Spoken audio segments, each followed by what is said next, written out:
Hi, how's it going? Doing well. How are you doing? Pretty good. Sorry for a couple of weeks here. No worries.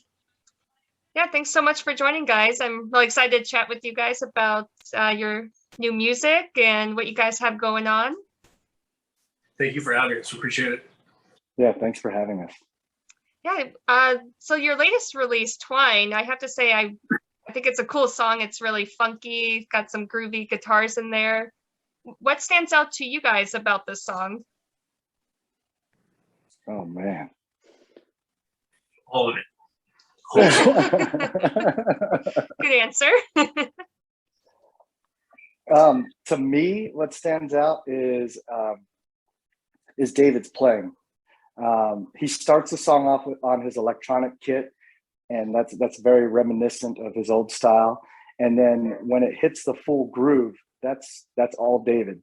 I mean, when we brought the initial riff into the studio, I had a different thought of how the drums should go, and then David started playing, and it was a completely different groove, but it worked, and we just kind of ran with it. So that's what stands out to me. And then there's kind of like a heavy samba, like that style of music. There's like a heavy samba bridge in it, like right in the middle of the song. It kind of takes a samba feel. So that sticks out to me. I agree with Rich. Yeah, it's a definitely fun song, and the visualizer for it also is pretty cool. It kind of fits the vibe of the song, I think. Yeah, the visualizer video was kind of made so that it kind of entertains you, like in the background while you're hearing the song, right? Clint, the director of that visualizer video, he listened to the song meticulously, and he actually wrapped all the movement around the music and the drums specifically as to what was going on in that visualizer. So if you watch it, it's following all the beats around David, and then there's an actual story hidden inside of all of that imagery. So if you keep watching it, you might be able to tell what's going on. You have to give it another look, but yeah, that's pretty clever. Yeah, I thought it was pretty cool when I saw it. Definitely is. Is there an album from your childhood that you think really kind of defines your childhood? Personally, I wouldn't say any album defined my childhood, because I listen to all different kinds of music, and I wouldn't want to pick one style over another. So no, there's not really a single album I can point out. Many influences, but not a single album. I'm trying to think of a single album that I listened to more than anything else. I mean, I could say the first Korn record was one of those records for me, where it kind of like defined everything around me, because it changed my whole outlook on music itself. So thanks, David. And the other guys. Good answer. No, I feel like I grew up in the 90s, and I just feel right now there seems to be a resurgence of the 90s, especially with college kids around Boston, from the styles, like the fashion, and just it feels like a lot of the 90s bands are coming back and touring again. So it kind of made me feel nostalgic about my childhood. Please tell me they're not wearing baggy pants. Or what were they called, like FUBU pants or something like that? Janko? Are you talking about Jankos, yeah. I don't remember that. I don't remember anything. But yeah, I mean, it's starting to, the 90s is definitely starting to come back. I mean, think about this. Limp Bizkit, Slipknot, and Korn just all put out new singles or albums. I think Limp Bizkit put out a new album. Slipknot put out a new single, and Korn put out a new single. So it's totally the 90s again. Yeah, the golden era. Yeah, I'm not mad either. I feel like the 90s were a cool decade. Yeah, absolutely. Not bad.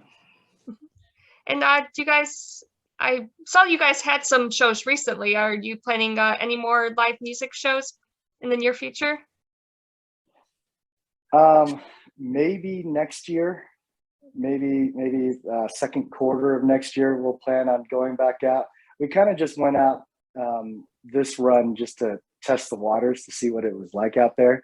Because I mean, let's face it, the world is a different world after COVID, right? Oh yeah. And so we decided to do a quick small jaunt out there to see how it was. And you know, people are coming out to listen to music. It's just not really in California. So when you leave really? California, people come out to shows. But in California, it's, you know, because of the regulations happening right now in California, a lot of people aren't going out. You know, you have really? to show That's surprising vaccine to me. cards, you have to mask up. You know, it's kind of different over here. Oh wow. Industry. No, I'm kind of surprised by that. I thought, you know, California would, you know, people would be flocking to the shows, but yeah, it really depends on the state.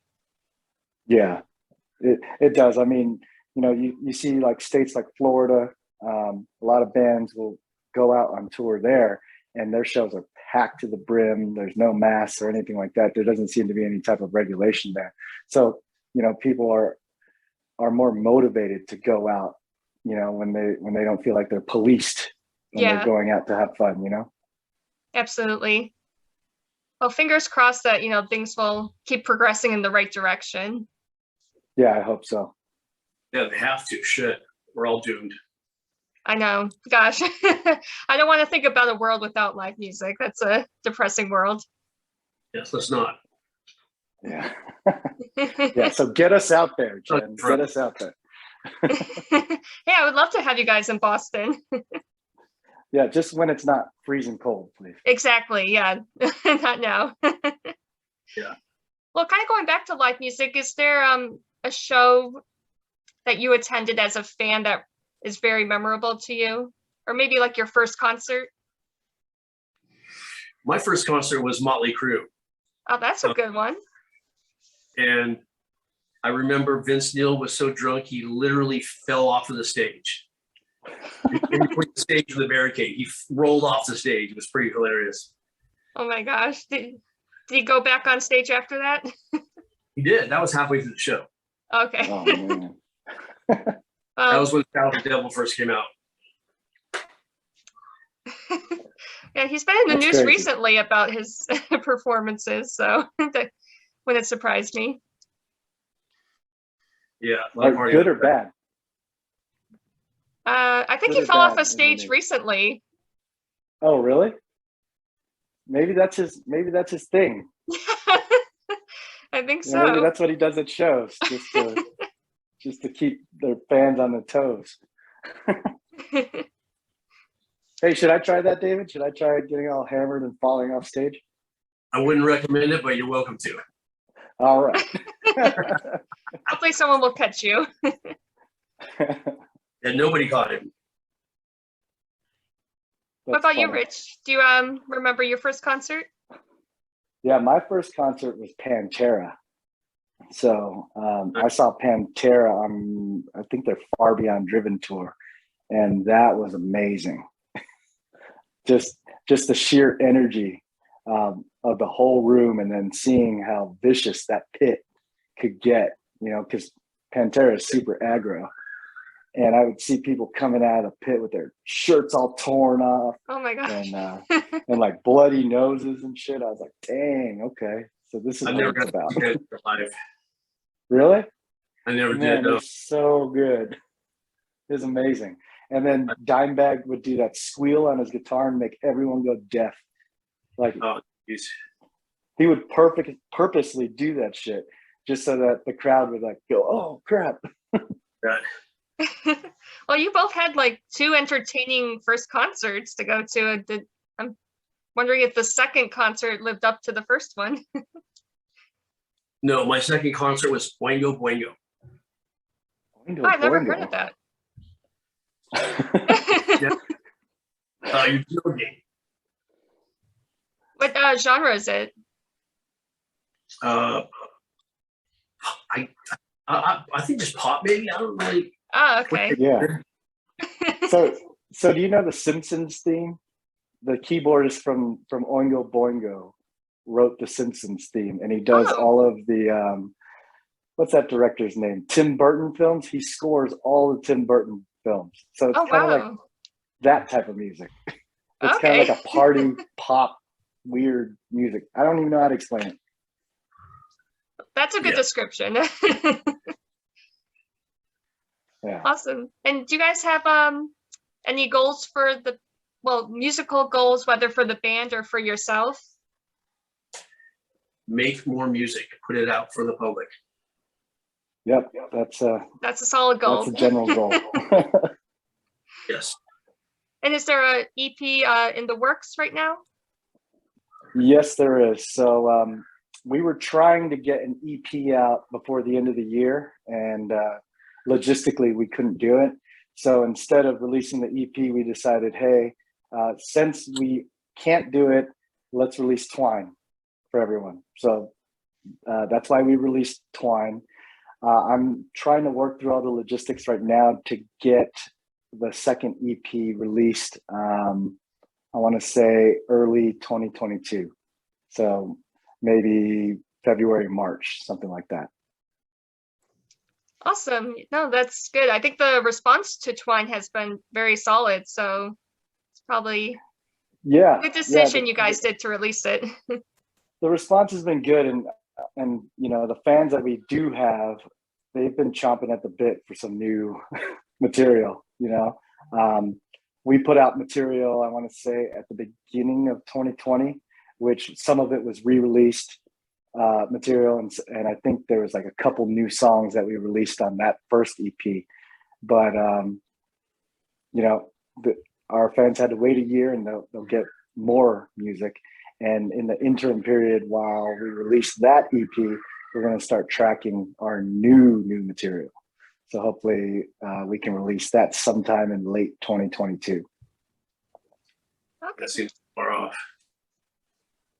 Yeah, not too far away. I mean, I feel like this year has flown by, so I'm sure 2022 will be right around the corner. Yeah. And can you give any details about the songs without giving too much away? Is it going to kind of go in a more heavier direction or kind of similar to Twine? It gets heavier. Yeah. Our sound kind of progressed into a heavier sound period. When we first became a band, we started off wanting to be a rock band. So we wrote like rock songs, right? But as we kept playing together more and got more comfortable with each other, we just naturally evolved into a heavier band because David started playing harder again. In turn, that made me sing harder. And then eventually I started screaming again. And then Mike and Joe brought in heavier riffs and it just kept getting heavier and heavier. So I think EP2 it's basically the next evolution of our sound, you know, transitioning from a rock band into a hard rock band, right? And then after that, we started writing and playing more. We got even heavier after that. So that's all the phase 3 stuff that we still need to record. And hopefully we'll get all that tracked and released in 2022. Yeah, and then maybe people will be moshing at your shows and ripping people's shirts off.